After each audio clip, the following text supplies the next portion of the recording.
Welcome to our channel. Today we how to invest in Procter & Gamble, full guide step by step clearly. To invest in Procter & Gamble, start by researching the company's financial health. Visit the official Procter & Gamble website to gather company information. Review recent earnings reports to understand revenue trends.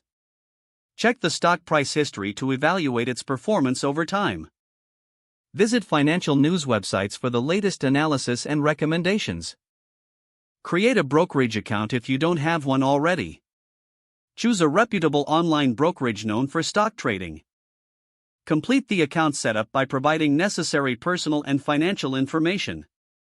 Deposit funds into your brokerage account to enable trading. Search for Procter & Gamble stock using its ticker symbol, PG. Decide on the number of shares you wish to purchase. Place a market order if you want to buy shares at the current price. Alternatively, set a limit order to specify the maximum price you're willing to pay. Review your order details before finalizing the purchase. Confirm the order to complete the transaction. Once the purchase is complete, monitor your investment periodically. Stay informed about company updates and market conditions. Consider implementing a long-term investment strategy. Review your overall portfolio regularly to make adjustments as needed. If the page does not load, refresh the browser or try again in a private or incognito window.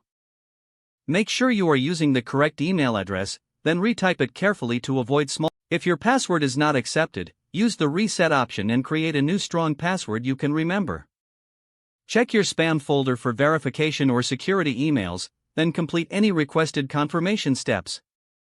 Enable two-factor authentication if available to improve account security and reduce unauthorized access risk. After signing in, review your profile details so your contact information and settings are accurate and current. If you see an error message, note it down and try again after restarting your device and internet connection. Log out when you finish, especially on shared devices, to keep your account and payment information secure. If the page does not load, refresh the browser or try again in a private or incognito window. Don't forget to like this video and subscribe to our channel for more step-by-step tech guides.